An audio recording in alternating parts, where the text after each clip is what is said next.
Tarban, Northern Ireland. Could Ford quit Europe? ZF in software. VW and the US. Tesla, black cabs, cobalt price drop, and F1 shake-up with Alonso and Aston Martin. Hello and welcome to this week's MotorZen News.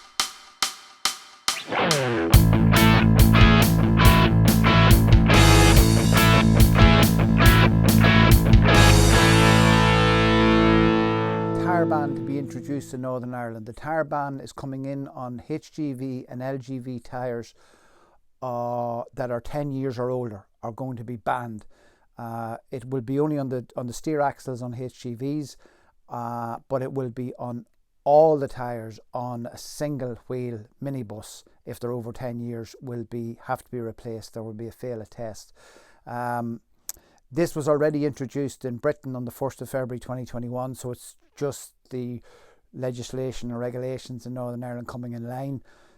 Big reason for this was that there was a woman called Frances Malloy who campaigned very strongly for this. She lost her son in an accident in 2012, and they figured out that the reason for that accident was due to a 19-year-old tyre on the coach that her son was travelling on. So that's been introduced now shortly in Northern Ireland. A brand that is as old as the car itself and a tradition within the industry is Ford, obviously. And something that you never thought could ever even be discussed is the idea that Ford would stop production in Europe. Well, there's a rumour mill around this and suggestions around this now that Ford may stop production in Europe.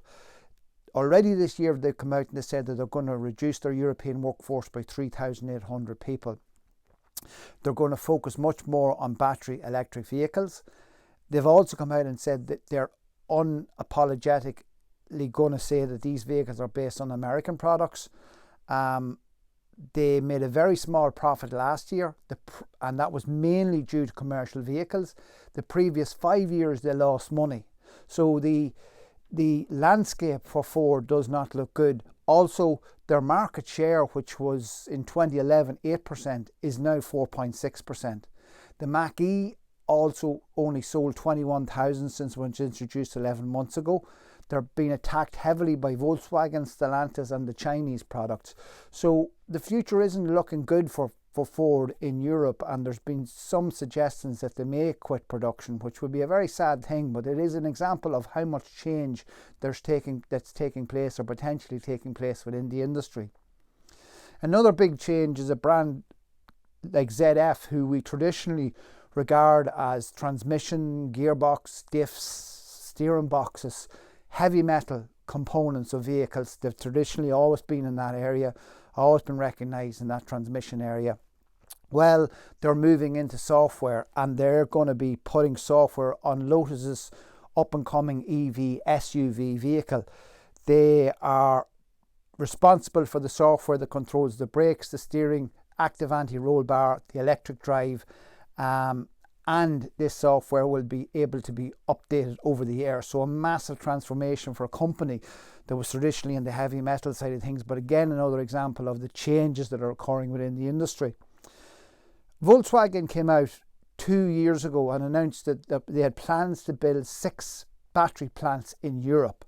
To date they've only built 3, and they are parking up their plans to build out the other 3, mainly to do with the Inflation Reduction Act in America.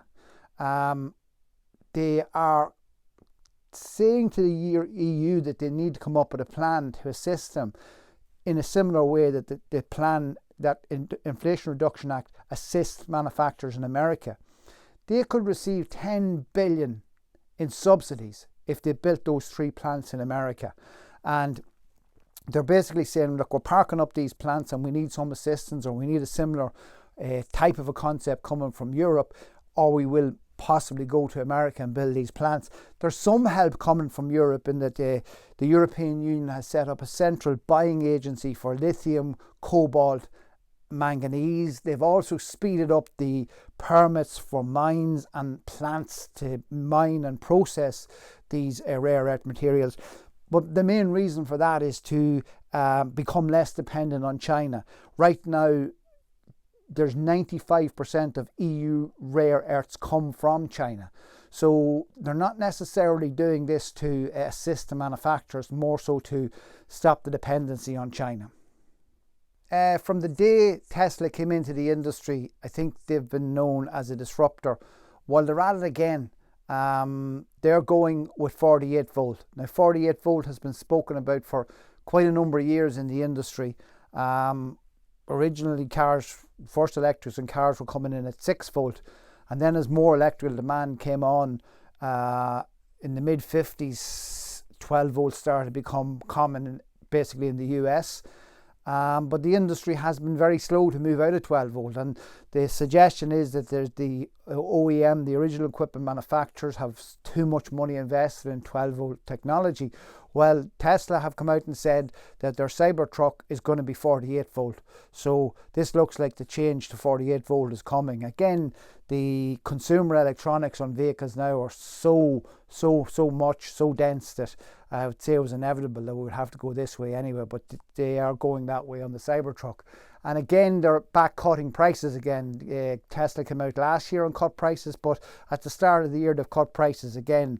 The Model S and the Palette has dropped by $5,000 from the start of the year, and they've been doing this to try and drive sales. But when you look at what they're doing, they seem to have so much margin in the cars that they can do this, and it's putting all the other manufacturers under pressure, because when you look at the other manufacturers, they seem to be struggling to make good margins on it. So whatever way Tesla have developed its manufacturing systems, they seem to be able to make good margin and then drop the price to attack the market.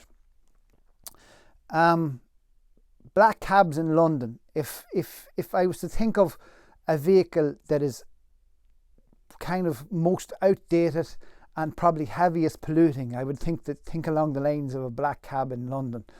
I always regarded them as running old diesel technology and old chassis technology.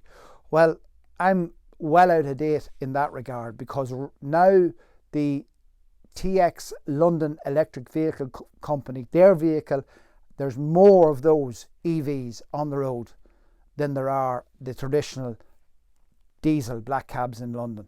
So a milestone has definitely been passed here. 6,000 London Electric Vehicle Company vehicles are on the road in London. The company is owned by Geely, and again, the Chinese company, the company that owns Volvo. They're coming with an 81 kilowatt or 110 kilowatt motor, and they've got a range of around 333 miles.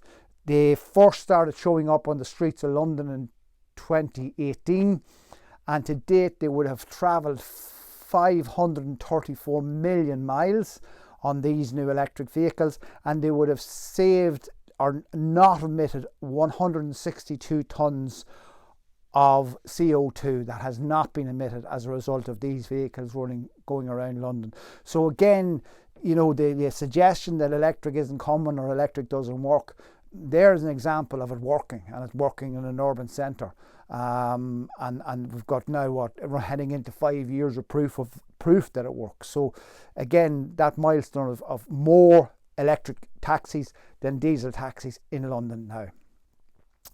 Again, with the rare earth materials, and you're hearing conflicting stories.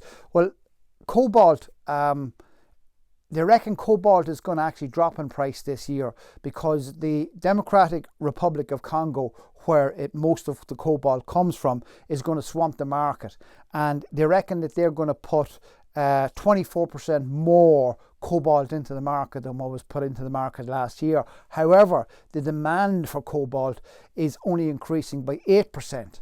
So again, we're hearing short supplies and issues with the rare earth materials, but yet and all, we're seeing these inconsistencies around them. Last year, a ton of cobalt was costing $64,000, and they reckon it'll be down to $50,000 through this year. And just we'll finish on an F1 story. Last weekend's Grand Prix, the Bahrain Grand Prix, Fernando Alonso finished in third place with the Aston Martin. Really shook things up, because, you know, traditionally you've had Red Bull, you've had Ferrari, and you've had Mercedes, and really nobody's been breaking that stronghold there of those three manufacturers, three teams.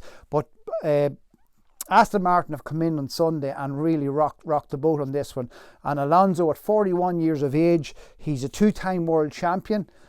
He won the world champion in 05 and 06. His first Grand Prix was 2001. He's had 22 poles, 99 podiums, 356 starts and 32 wins. So this guy's been around a long time, and at 41 years of age, he had the energy and the passion to put the effort in to win, to finish third in that race on Sunday. But I looked into what's going on within the team, because I often think in business needs to look a little bit to F1 or to really high performing teams to understand how they do it. Well, Alonso's come out during the week and he says he's put the reason down to the success of the team is the passion from the team owner, Lawrence Stroll, and the attitude within the Silverstone based team. They're only concerned about success. That's what he's come away with. He's come away saying that you've got the passion of the owner, and the people involved in the organisation are only concerned with success. So it's going to be really interesting to watch, because you know it's strong statements, and they've been looking good all year. They've been looking good since the start of the year on testing. So it's going to be interesting to watch how they perform. But certainly mixing things up there, and an interesting situation between a 41-year-old driver and a team that's just really come from nowhere. That's it for this week. Again, thanks for watching. If you know anybody in the trade, anybody in the industry, anybody that is interested in our industry, you might just share with them. And if you could maybe give us a comment or a like, comment and subscribe would be great. Thanks for that. See you next week.